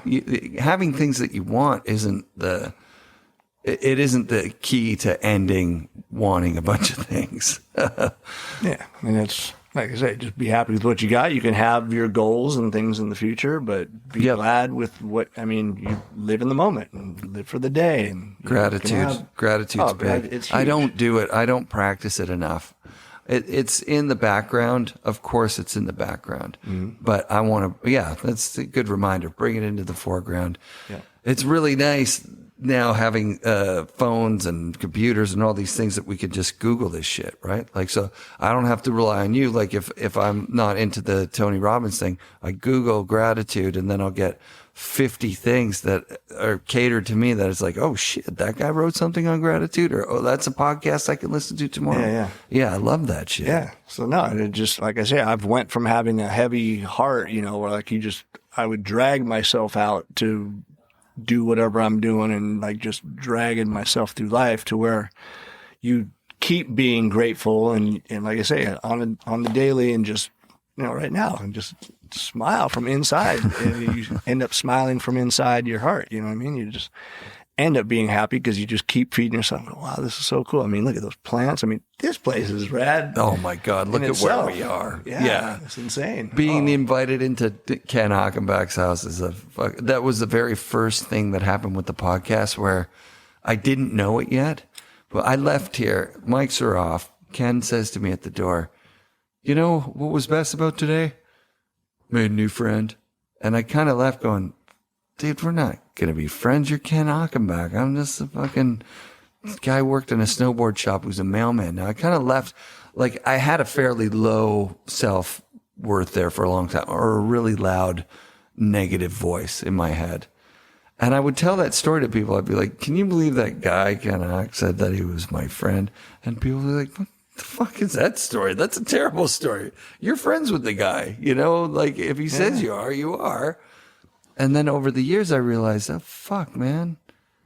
Why am I not allowing myself to be friends with these guys that have had, like, so, yeah. He said he met Midnight Oil and he couldn't have been happier. Uh-huh. And the saying is, don't meet your heroes. And whoever said that was worshiping the worst heroes, obviously.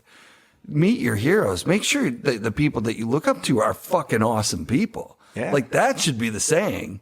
Meet your heroes and make sure that they're, like, don't worship somebody that's going to be an asshole to you. You know what I mean? Right. Oh, don't meet your heroes. They'll let you down. Yeah, unless you make your hero somebody like yourself or even Johnson. When I met Johnson, holy shit. That's a guy, hey? Like, Yeah. Like, of course you're going to see him when I was thinking about the effort that it is for him to come over here. And I'm like, that he does that to see Don Szabo says something pretty big about you. You know what I mean? Yeah, and I haven't seen him since half a life ago. Same with Ken. I mean, I was here 2 months ago. And so we actually met up for lunch and actually did a little bit of a mountain bike ride with Brett Tippy down in Squamish. Fucking love Tipper. Yeah. He's the best. Oh, yeah, he is Yeah, classic. Tippy. He's got a great podcast too. He probably would have wanted you to be on that one as well. He's so funny. Yeah. Brett Tippy. I sometimes ride with him. His local mountain is one of my local mountains. Oh, Red. Yeah. Yeah, he's still sliding around good. He's fucking ripping. He's solid. He's solid. And he's hilarious. His dad jokes. Oh my God. Like I say, he's just like, once again, people follow him and, like he is that guy. Yeah. Like I say, after Squamish, I went and stayed at his house and then took him. Well, actually, he drove, but I drove his truck back. I took him to the Harley Davidson dealership. Nice. And then with the guy there that you knew, because he's like royalty around here too. They're all, okay, what bike do you want for a week? You know what I mean? So Wow. I was out of there on I forget what bike, but anyway, Harley of some sort. And so I'm following him and he's got good status. And they say the Ava Hotel where we were staying, that's like a sponsor of his as well. So rad. Like I say, I throw his name around when I get there. Yeah, man. How would you have known Tippy? Yeah, and that was a weird deal. He actually somehow, I don't remember who followed who, but we were following each other and, I'd throw out a snowboard thing every once in a while. Yeah. And, he'd say something and I didn't even know he was an aspiring snowboarder way back. Remember the roof ride for Craig Kelly, not in I forget where it is, but it's like a narrow one. And it's in Chill or something, it's in Board with the World, and they're riding down a really narrow roof with tons of snow on it, but it's long, like it's a bunch of stairs. Yeah. I think he told me the story. Tippy told him, meet me there at 9 or whatever, and they didn't show up. Right. And so he didn't ride it because he wanted to ride it with Craig. Right. It was like, and then then him and Craig had a little physical altercation. Right. Yeah, he went and poached the pillow line. And then I think they said they saw each other at a bar and like, at I a forget party. if he like At a actually party. hit him or something weird. Like it was like an altercation. It that was would have physical. been Yeah. It was ugly. And he's like, you poached my line, man. And he's, well, dude, you said you'd be there at 9, and then I waited, and then we finally did it at 1:00. I mean, what's the problem, eh? Yeah. Unreal, dude. Yeah, it was classic. But no, back to, like I say, we started following each other, and I, once again, I just live in my own little world and do my own thing. So, I think he was more almost a racer early days and, whatever. So he knew who I was, whatever, doing the freestyle and mag stuff. And I just he wasn't on my radar, but we just would throw little messages back and forth. Sick. Just through Insta. And then when I wanted an e-bike, I knew he rode for YT, which is down in San Clemente, not far from where I live in Laguna. Sick. So I said, hey, you think you can get me an e-bike somehow? And that was right when COVID kicked in and there was like no inventory. And that's where the brakes were on for everything. Yeah. But he's all, let me see what I can do. So he calls marketing over there and I go to YT because he lines up, go talk to so-and-so and, we got a bike lined up for you and good percentage off as well, Sick. So, and there was no way to even get them. Right. So I go into YT and these people that work there look at me going, how are you getting this bike? Because it was one of their like demo bikes, like the ones that they show around. I love it. It was a top build, the YT decoy. Sick. Their pro race is what they call it then. Now Yeah, they go tippy. core 2, 3, 4. But anyway, Yeah. top building, like these people that work there just going, how the heck did you pull that off? I'm like, I got a little hookup with this guy. That's so sick. Yeah, so been, like I say, been with YT, whatever. I mean, I just dig their bikes, dig their program, and whatever. Give me a little hookup, but I mean, I just got love for them, and it's a really neat place too. I mean, the mill is awesome, and then trails right from there. You can go try bikes. You know, they'll let you ride a bike. You know, demo out. I just took a friend recently, rode decoy first time. Never rode an e-bike, and you know, makes you want one. It's like crack, kind of. You know, what I mean, like even when I'm riding with them with my acoustic friends on their regular mountain bikes, and I'll just be pushing them by their back. You know, This is so cool. So, yep, gonna have to get one of those things. Oh, so sick, It's a man. game changer. Yeah, no way. So you live in Laguna now. What are the sports in Laguna? Like, I guess you can probably not a lot of mountain biking. Is there mountain biking? Tons. Oh man, Tons of mountain biking. It's a very good. I mean, it's like some of the steeps that you Oh, gotta share. shit. You can get as Oh yeah, the spicy as Laguna you want. Hills. Is that? Yeah, Oh, yeah. Well, where Tippy it's- grew up, his mountain biking stuff was Kamloops. I think it's Kamloops. Yeah, Kamloops. Yeah. And it's when you go through there, it's all these bluffs that are like just straight down. Yeah. Holy he did the shit. gnarliest Yeah, stuff on yeah. just worthless equipment. Oh yeah, totally. Well, he was a pioneer in, Yeah. in freestyle mountain biking. Yeah, for sure. Yeah, big downhill stuff. Yeah. I think. Yeah, if you're a mountain biker and you're listening to me, I'll shut up about it now because I don't know what I'm talking about. Yeah, me either. I just ride the things. Yeah, It's man. fun. So sick. So, oh yeah, where do you work? What are you doing now? Because the printing business, you had to close it down. Well, I with had to your take wife care of and Heather everything. until she passed away. So, I mean, Got the it. last 6 months were bedside to Jesus, help her dude. out, you know. So, Yeah, sorry to hear that. yeah, man. yeah. That was tough. Like I say, that whole cancer and And you're being full-time dad at that time too, right? So you're taking care of 2 girls. Yep. Taking care of your wife full-time. Yep. Holy Christ. yeah. So yeah, Yeah. like I say, wife died, business died. Yeah. Kind of in a fog at the time. Going, what the heck? Yeah. But but to answer your question now, and it's my one-liner is I'm either retired or retarded. I'm still trying to figure it out. I don't think you can say that now. Yeah, so you're just... I can't. Whatever. Yeah, you I can't understand. use that word. Yeah, Okay. no, I got Well, you. listen, There's all a you lot- liberal people. Yeah. It's a word people use for the heck of it. Okay, so don't take Yeah, it personal. I mean, the demographic that I interview, we're gonna hear a lot of those words. It happens.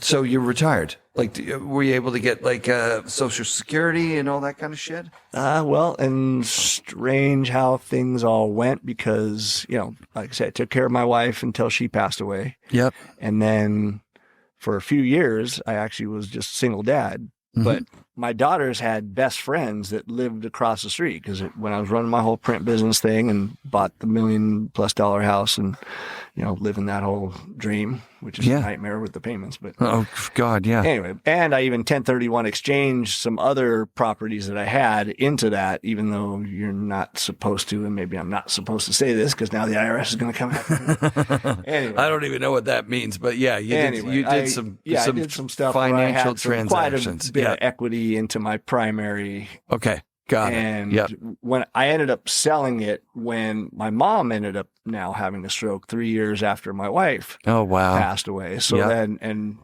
like I say, my kids pretty instantly became, well, family-ish with that neighbor family. That, Okay. you know, our daughters are the same age as their daughters. So like I say, mine are 16 and 18, and so are theirs. Yeah. And they would always come over and barbecue, swim at my house, and I'd teach them how to skate around that neighborhood and bicycle Sick. and take them out hiking. And they have their family structure over there. But anyway, they loved being there. And that mom actually kind of became their mother figure when Heather was gone. Okay. And that was always their kind of go-to place that they wanted to go. Yep. And if things happened, you know, that's where they would go. So when my mom had her stroke, I had to basically kind of take care of my mom. She wasn't able to be mobile and, Yep. you know, so feeding her, and the kids just ended up, you know, staying at that house and were happy and whatnot. And the weirdest thing is how it worked out that they said, you know what, we'll take care of your daughters as our own. And I mean, I pay them their child support type thing. But bottom line, I ended up selling my house and moving in with my mom to take care of her until she passed away. Because that's serendipitous. That's nice. Yeah, it's crazy. I mean, yeah. So now, sorry, you were going to say she also. She also passed away from cancer. It was oh wow! So she had a stroke, and then and they diagnosed her with pancreatic cancer. Oh, yeah. So fuck. So that's the sentence. You know what I mean? Yes. So that was the deal. I knew I was going to have to just take care of her until she wasn't able to. So yeah, my last jobs have now been caregiver. Yes. So hospice essentially. Yeah. Right. So, right. Yeah, I took care of her, and then I just took care of her for over 2 years until she passed away, and And so now you're retired. That's a big. I mean, you've had your wife passed away 3 years ago. 4? Oh, no, time flies. It's been 7 years since 7. Yeah, basically Holy since I've been shit. mountain biking has become my new love. Whatever. Yeah. I just make do with what I got. That's a long amount of, to keep smiling through it. Or I always do. I don't know what to say through this shit. I've gone through no loss. Right, you know what I mean? Well, no, like I say, Grandparents or I whatever. hadn't before either. And so once again, I told you, I just came across the Tony Robbins thing, which That's dope. took me down that rabbit hole of learning about other people. And then I ended up going to that Michael Burnoff's gig in Arizona. And Sick. There's 400 people, and I end up, you work with people, you get whoever was sitting next to you, that's like your partner to work back and forth with, and full work stuff to really train your brain how to think properly. Yep. And next thing you know, not next thing you know, but it's a 3-day event deal, and I think day 2 I ended up on stage because it was only a few weeks after Heather passed away. I had already booked this thing, and like I say, we were able to, between my sister or the neighbor family, I was taking care of her a lot, but I was able to still get away if I needed to.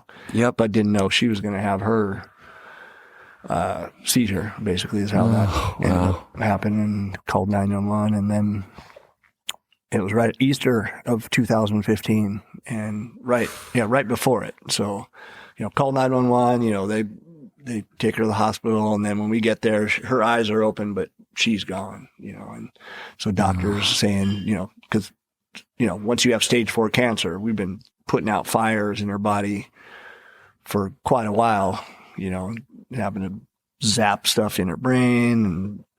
And anyway, at this point, her liver, 10%, the doctor's saying liver is about 10% functional, kidneys, 10% functional. We're keeping her alive, by the stuff, you know what I mean? So almost feels cruel at that time, doesn't it? But like it was nice enough that everybody do. was able to come say their goodbyes at least. And like I say, she wasn't there. Her eyes were open, but at least, family and friends and all said, goodbye. And then, like I say, right before Easter, the next day, basically, it was, they pull the plug and, she's gone by the morning. And 2 weeks later, you're on stage talking about it in front of 400 people? Correct. Yeah. And that would have been pretty cathartic and pretty heavy, I imagine. Yeah. But this thing, I mean, not that it's a rah-rah thing, but, they do get you pumped up to have your mindset. It's called core strength, is what, to get your strength is what this event was for. And so, and there's still been follow-up and emails, and, you can do vocal conferencing with the guy, give him big props. But once again, I've kind of fell off of it because I've kind of just got my own flow of what works for me. And I told you it's some of the basics, and just, gratitude, and just daily just being grateful for everything around me. I think that's so important. Yeah. Thank you for telling that stuff. Because that's, we're getting to the age where we've all had something, anytime I talk with someone, Tucker Franzen documented his, Todd Franzen. There's 2 that are close. I think about Tucker. Yeah. Yeah. Todd Franzen, had some serious cancer shit go down, and he documented it all. And he's got a YouTube channel where he basically gives people like, okay, so you got this diagnosis. Let me tell you what this bullshit means.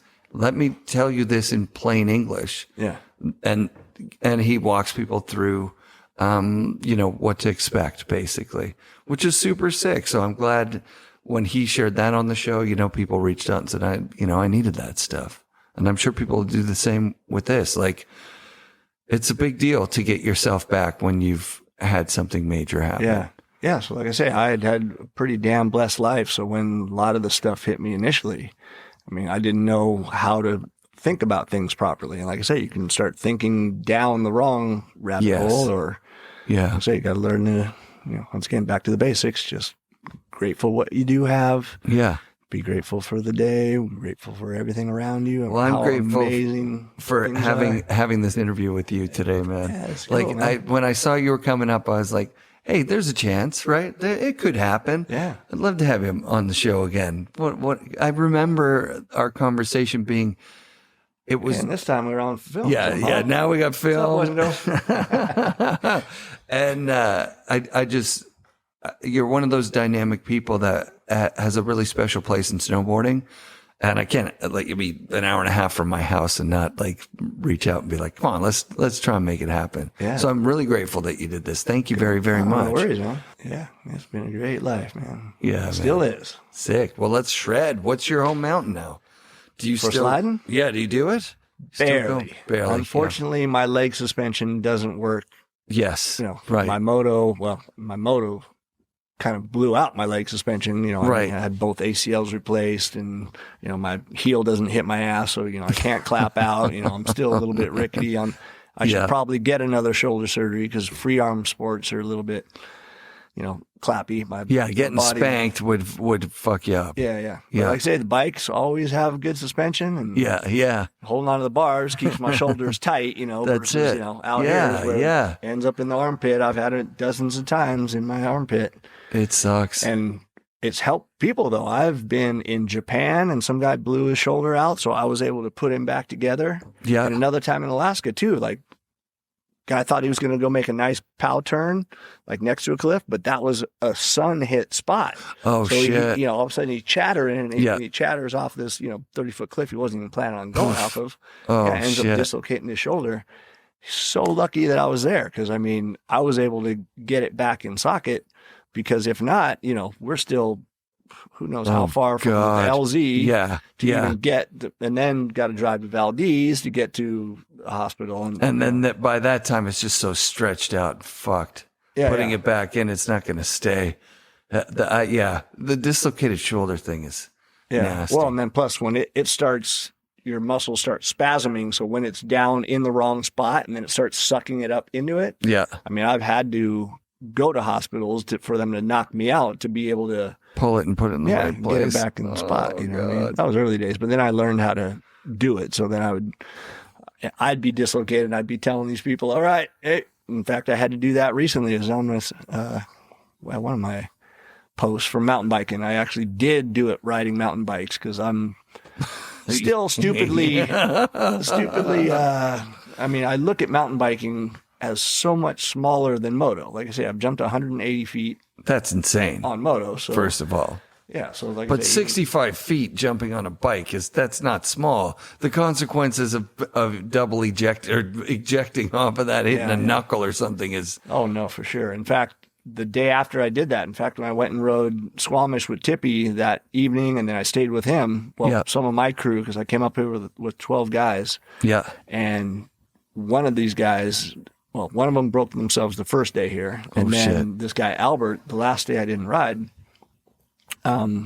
he went for it and he got the wrong, bucked trajectory. And even there's worse. No panic revving like moto, you at least get your 10% from the inertia of the motor. But anyway, bottom line, he ended up, I wasn't there, but went to head, hit his head, broke his neck in 4 places. Oh, fuck. And that's real. Yeah. Luckily no paralysis or anything, but he is actually putting mountain biking to the side because he's got a 2-year-old and a 4-year-old. And the only provider. And it's too bad. He was a good rider, but he's being diligent about smart. Yeah, I'm not too smart. Like I say, raising my kids, like I say, I end up having close to 10 surgeries the whole time. Unreal. From moto. Yeah, moto sounds dangerous. Yeah, everybody with moto's got big scars on their on their shoulders. Shoulders is a big one, and legs. Fuck. Oh, dude. yeah. You break everything. Yeah. Tib fib twice, and both of my ACLs, even though wearing the knee braces, they're not supposed to make those happen. But No. yeah. Broken a brace. Ugh. My God, that's insane. Yeah. That's nuts, dude. Yeah, but it's just for the, I mean, there's And all no of this, rush. yeah, Better than it, yeah, kind of. You know yeah, what I mean? yes, Like, you'd be able to go as fast as you want right next to your buddy, and whoever can push it more, you know, racing and banging bars and, you know, jumping as far as you want and jumping up hills, like, Yeah. you know, Yeah. farther than I even jumped up on Down my them. damn mountain bike. I mean, Yeah, you know, of just, course. it's a rush because, I don't know, I'm just an adrenaline junkie. Yeah. I admit it. So you're going to be up here probably fairly frequently now that you're retired, I guess, eh? Every few. Yeah, couple now that times I've a come year or here, like I something? said, I was Yeah. here 2 months ago with that Yeah. crew, and then that's when Yeah. I reconnected with Ock and Swarty and Sick. a couple guys down here in Martown. I'm sorry, not him, but Pascal. his brother, Yeah. Pascal. Pascal, yeah. In fact, I just followed him. It's so funny. Some people are so like technical. These guys that I was with, you know, they watched the videos. I didn't even know what I was getting myself into coming up here. I said, Whistler, sure, I'll go. And then I'm off just doing my riding, and I'm Sure. always busy. I mean, yes, Yeah.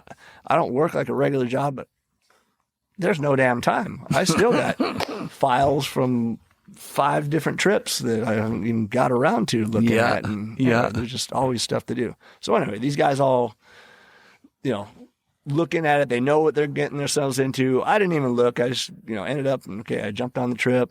And then I meet up with Pascal, and just like moto, you can follow somebody. Oh, yeah. What's the speed on yeah, this? exactly. Yeah, follow So- me. Yeah. He just pulled me into A-line. I did every single jump first run with not even knowing what I was going into. But, you know, it just works, you know. Yes. You just Yeah. use somebody else's speed. So Totally. I didn't think I posted that stuff, you know. Just like I've always first loved that run, stuff. boom. Yeah. Yeah. So whatever it is, 20 jumps or whatever it is, I still don't Sure. know any technical things. And they said, let's go over and check Dirt Merchant. So then I go do that right behind him as well. And I didn't know I was going off like I don't know if it's a 12 or 15-foot bridge, and, you know, you got to click out another 15. You're just plus following feet. him. Yeah, just following. Boom. Oh, I'm hitting that. And anyway, Oh, clicked wow, all that dude. stuff, and it was neat. I'm living vicariously through you, hearing you talk about it. That's awesome. Yeah. That's one of my things personally that I never quit. When my kids were born, I had to go a lot less. Absolutely, there was a slowdown. I thought I was going to be quitting because I thought you had to. I don't know why I thought that, but I did. But the best thing for me, one of my favorite things, is like seeing somebody who's passionate about it, that's taking it to the edge, right? Like you go ride to Homewood with Dave Hatchett, and here's a guy who it's not a part of his day to day anymore, but he knows how to have fun on his board. And Right. part of having fun is showing someone around, like what you were just talking about with Pascal. Yeah. Like, you know, and hearing that voice from my childhood, you know, Dave Hatchett telling you, okay, we're going to go around this corner. It's going to get a little bit steep. Don't worry. You want to hold a medium amount of your speed and you want to clear. There's a small flap, but follow my lead, and and then there's going to be perfect turns. Nobody's ever been in here. They don't come in here on a POW day because it's hard, because nobody wants to do the mandatory 20 or whatever. And it's like, holy shit, this is the best day of my life. Right. I'm riding fucking powder with, you know, Dave Hatchett, I've been looking up to since I was a kid. Yeah. So to hear you still doing it, like, that's my favorite thing. Actually, my favorite thing is someone who's really good at it that hasn't done it in a while. And then you invite them out and they go, and they're just fucking like a little kid again. Yeah. And they rip. They're way better than me. And you know what I mean? And I go every day. I don't know why I've never get any better. I just constantly continue to get worse. Constantly continue to have fun. Though, Yeah, man. but I have more fun Yeah. than anybody. It's so much fun. That's important. Yeah. So, yeah, Don Szabo, thanks for doing this. Yeah, We did an no hour and a worries. half. Give you a fist Hour and a bump. half? Yeah, Damn. just like that, dude. All right. That went quick. Next time you're here, maybe I've never mountain biked on a trail or anything. Oh, like really? that. I'll take you out for dinner or do something. Actually, are you hungry now? Let's go do dinner. For sure. All right, let's do it. Do it. Don't ever offer a Hungarian food, buddy. Take you up on it all day long. FNRad shout-outs this week to Don Szabo, his wife Heather, and their 2 daughters. Rest easy, brother. We love you.